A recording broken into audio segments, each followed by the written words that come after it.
Assalamu alaikum dear students. Today I have brought this video for you that speaks about elements of fiction.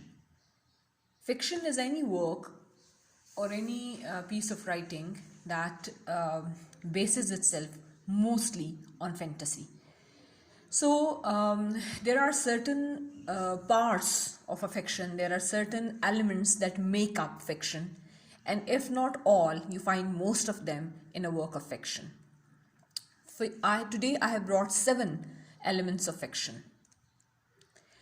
The first element of fiction is characters.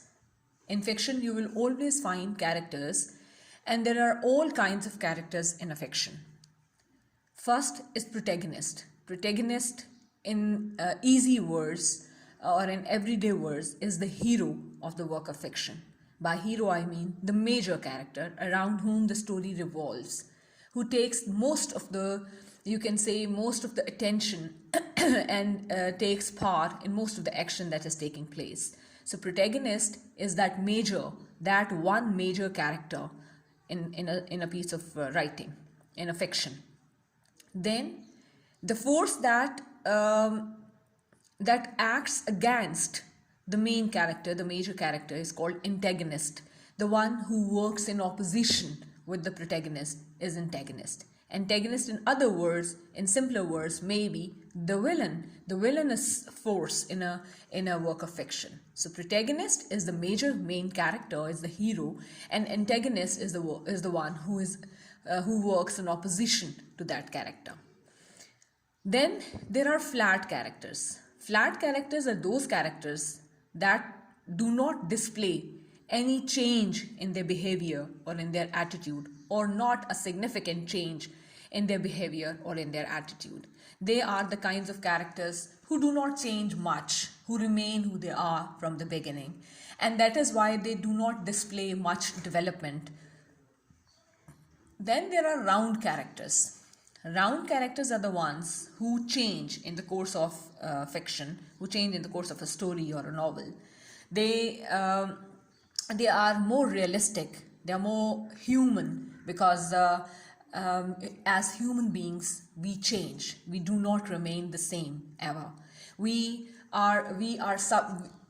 times, our experiences, they change us. We sometimes display one kind of behavior, at other times we may display some other kind of behavior. So these changes in our behavior make us round people. So round characters are the one whose behavior is closer to reality in real world. Then again, there are static characters. They are more like flat characters who do not display much change in the course of a story. And then there are dynamic characters, the ones who change their course, who change their character, sometimes from being very bad to be very good. So these are dynamic characters. Then there are stereotypes. Stereotypes are those kinds of, they are basically the typical characters. They are the ones, for example, in society we have created certain images for certain characters, and we have associated them with certain kinds of people or certain professions sometimes. So they remain the type for that character. So stereotypical images that we have created about certain characters, stereotypes are the ones that display all those characteristics that we have in mind about those certain people. अगर हमने ये सोच रखा है, for example अगर हमारे society में कोई स्टीरियोटाइप है कि अगर कोई इंजीनियर है या डॉक्टर है तो ऐसा ही होगा, उसमें ये 3-4 चीज़ें ज़रूर होंगी, तो जब वो एक स्टीरियोटाइप बन जाएगा. आप जब भी एक डॉक्टर इमेजिन करेंगे या इंजीनियर इमेजिन करेंगे तो आप वैसा ही आपके जहन में इमेज आएगा, और फिर उसी इमेज को फिल्म या फिक्शन में आप पोर्ट्रे हुआ हुआ देखेंगे. Then there are developing characters that are again like dynamic and round characters who show development of character. इसके लिए आपने development of character का भी word अक्सर देखा होगा. Question भी आ जाता है कभी कभी कि how does some character in a certain piece of work, how do they show development of character? तो developing character वो होता है who shows a change, जो वक्त के साथ साथ सर्टेन चेंजेस शो करता है अपने बिहेवियर में, अपने एटीट्यूड में, अपने हैबिट्स में, अपनी थिंकिंग में, अपनी फिलोसफीज में. So it means that their character is developing. So mostly you can see a development of character in a work of art. Then there is plot. Plot is a very important element of fiction. Plot is basically the sequence of events. In easier words, it is the storyline.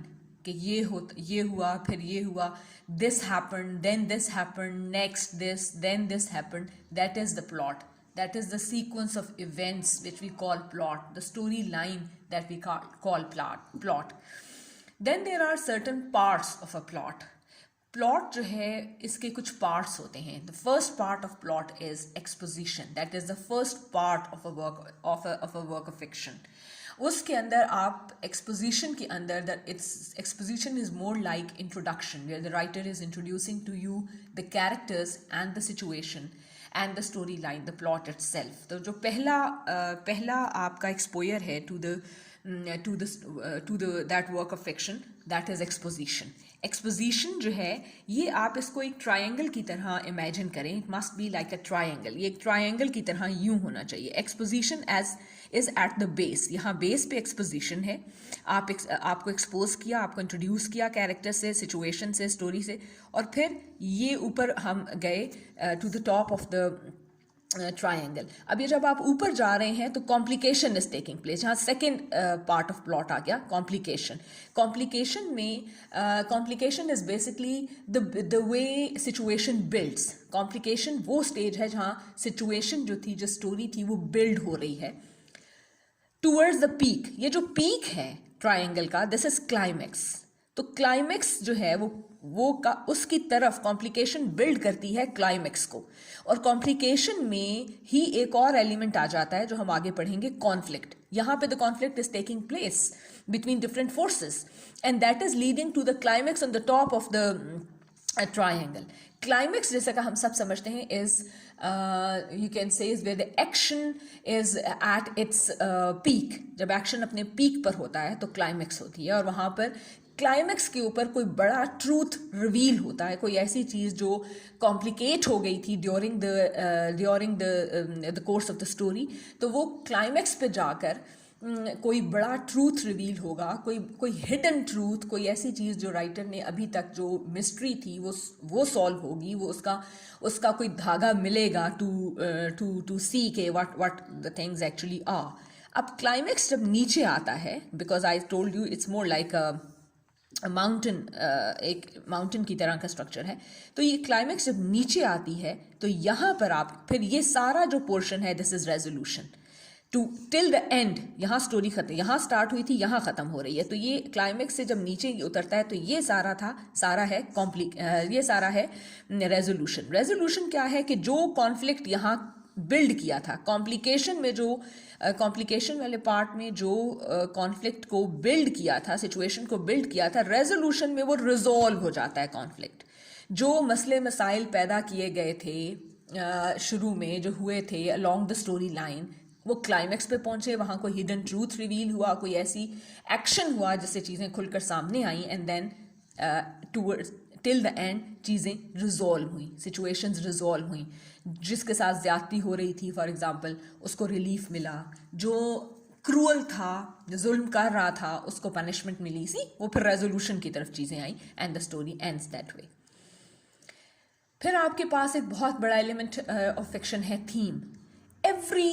पहले आप ये second वाला देखें. हर fiction, work of fiction that is written, mostly every work of fiction that is written has a deeper meaning, has an underlined meaning, what you call reading between the lines. You read between the lines while you're reading a work of fiction. तो आप between the lines study करते हैं कि क्या इसमें बताया जा रहा है या क्या बताने की कोशिश कर रहे हैं. तो जो ग्रेटर मीनिंग है, जो डीपर मीनिंग्स हैं, उनकी तरफ नॉर्मली देखा जाता है. That is the theme. फिर हम आ जाते हैं तो एक तो ये चीज़ है थीम में. दूसरा, sometimes some stories have a moral. They teach a moral, they teach a lesson to their readers, and there will be a good work of fiction will have as many lessons as there are readers. तो वो जो moral वो teach करता है, अगर कोई करता है, तो वो भी थीम है. So theme is everything that the story connotes. Theme is everything that story hints at. Theme is everything related to the deeper meaning that a piece of writing may have. These are its themes. Then the next element of fiction is point of view. Now, what is point of view? Point of view is who is telling you the story. जो आप story पढ़ रहे हैं, novel पढ़ रहे हैं, आपको सुना कौन रहा है? Is it first person narrative? क्या is there an I in the story जो बता रहा है कि I went there, this happened to me? Then it is a first person point of view. वो खुद जिस बंदे के साथ कोई सिचुएशन हुई है वो खुद आपको सुना रहा है. The speaker is the person who has a first hand experience of all that he is narrating. Then there are third person points of view. Third person point of view आपका वो होता है जब आपको एक आदमी objectively बाहर खड़ा होके, ये objective point of view होता है जिसमें आप बाहर खड़े हैं और आप किसी की स्टोरी सुना रहे हैं. that there was a man, he did this happened to him. तो ये third person point of view है. आप दूर खड़े हैं जो सुना रहे हैं स्टोरी को, और किसी और शख्स की स्टोरी को सुना रहे हैं. Then it is a third person point of view.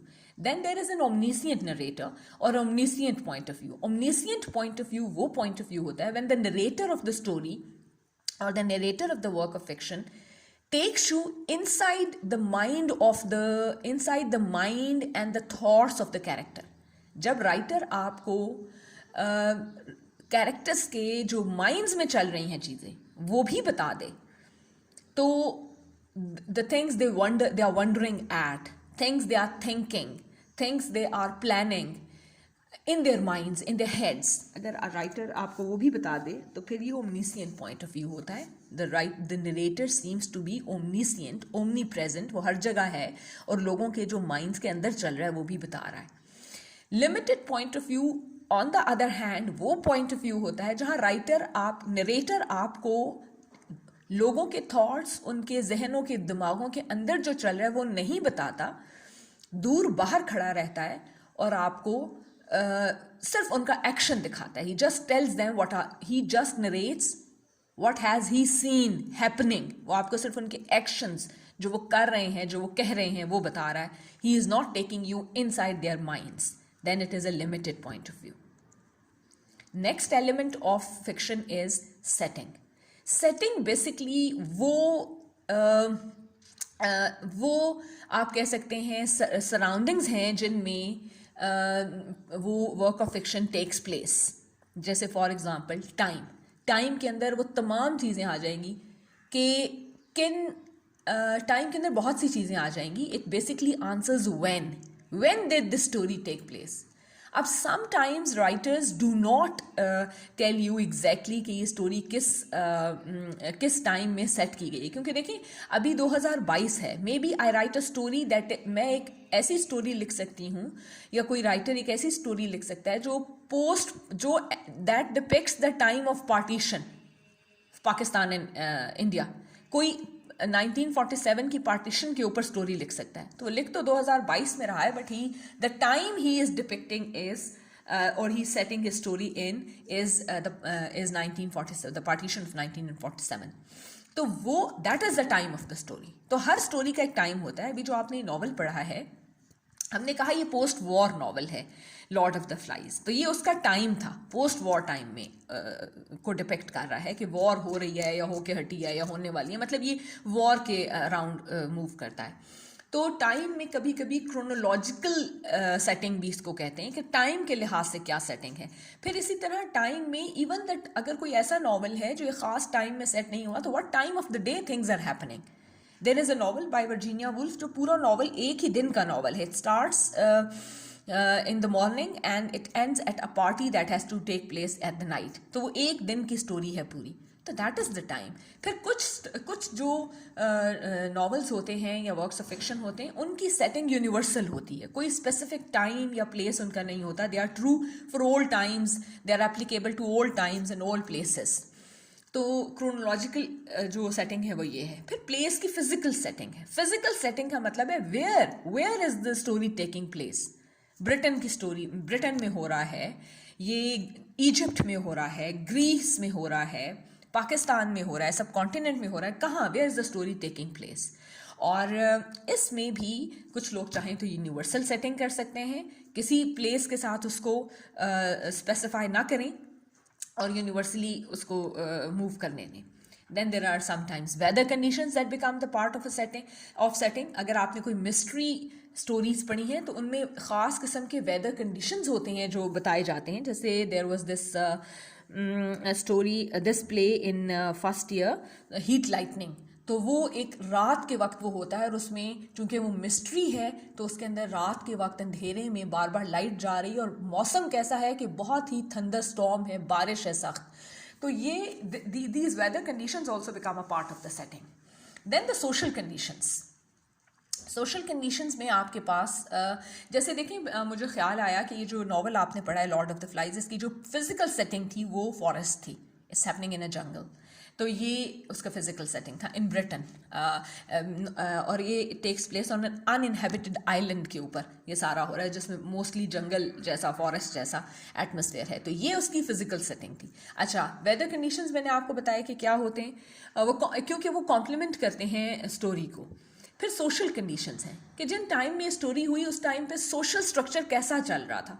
कभी कभी स्टोरीज, जैसे मैंने आपको बताया कि अगर इस वक्त 2022 में if somebody rights a story about partition of 1947 तो उस वक्त के सोशल कंडीशंस पे बात करेंगे। इवन जो उसमें करेंसी होगी, जो उसका यूसेज होगा, जो उसके यानी क्या उस वक्त टेलीफोन थे घरों में, नहीं थे, टेलीविज़न थे नहीं थे, क्या सिर्फ रेडियो था, I mean, वो सारी चीज़ें भी, सोशल कंडीशंस भी उसी तरह से होंगी।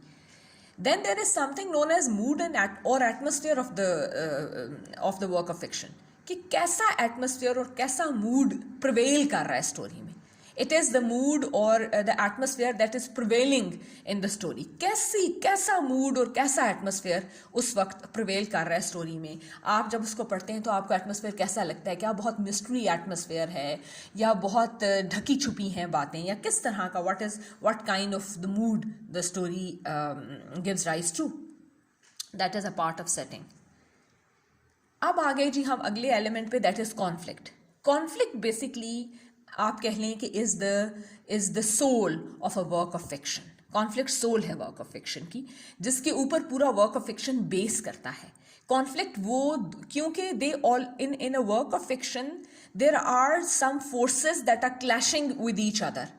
Normally they can be the forces of good and the forces of evil that are clashing with each other, but then there can be any kinds of conflict in a story, in a work of fiction. तो basically वो conflict ही story की soul है जिसके ऊपर पूरी story base कर रही है।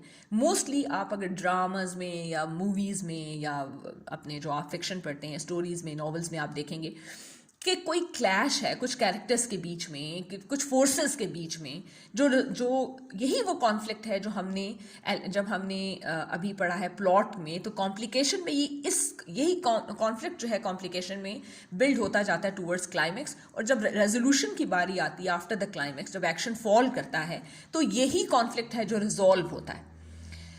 कॉन्फ्लिक्ट दो तरह के हो सकते हैं, external conflict and internal conflict. External conflict की एग्जांपल्स हमारे पास क्या है कि ह्यूमन वर्सेस ह्यूमन, दो इंसानों का, जैसे आपने नॉवल में पढ़ा, ये जो आपका नॉवल था लॉर्ड ऑफ द फ्लाइज, इसमें जैक और रैल्फ दो लोग थे जिनके बीच में क्लैश था, कॉन्फ्लिक्ट था, लेकिन at the same time they were representing two forces.